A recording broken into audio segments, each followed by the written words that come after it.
Embeera y'ebyentambula bw'eti bweyimiridde mu bitundu okuliraana ekigo ky'abajulizi eky'e Namugongo. Buli kkubo eriyingira erifuluma n'okwetooloola ekitundu kino embeera bw'eti jaamu mungi nnyo nnyini ddala. Kiragikirwa nti nga buli nnaku z'omwezi 3 omwezi ogw'omukaaga wabaawo okulamaga e Namugongo. Abantu ab'enjawulo bava mu mawanga ag'enjawulo okwetooloola ensi yonna okulaba nga basembera ku kigo ky'abajulizi e Namugongo okulaba nga bagenda mu maaso nga balamaga. Naye jaamu mungi nnyo nnyini ddala.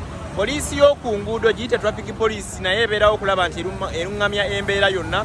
Naye oba okozesa ekkubo okuliraana Bweyogerere, Kyaliwajjala, Kira, Namugongo, Seeta, Sonde, awo wonna suubira jaamu okuva ku ssaawa 10 paka ku ssaawa nga 3 ez'ekiro. Jaamu abeera mungi nnyo nnyini ddala. So oba ng'onaatambula ng'olina ebyamaanyi by'ogenda obeera nga okola, kisingako okutambuza ebigere oba okozesa boodabooda oba akagaali.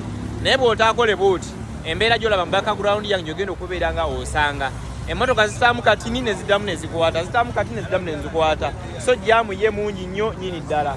Bwe kiba nga kifaananye bwe kityo kati ate kuba mu akafaananyi ng'ennaku z'omwezi 2 oba ne 3 lwennyini nnyini olunaku lw'okulamaga kinaaba kitya. So nyagadde okuba update egenda mu maaso ku makubo agaliraanye Namugongo, Kira, Kyaliwajjala, Seeta, Bweyogerere, Sonde okuliraana wonna wonna.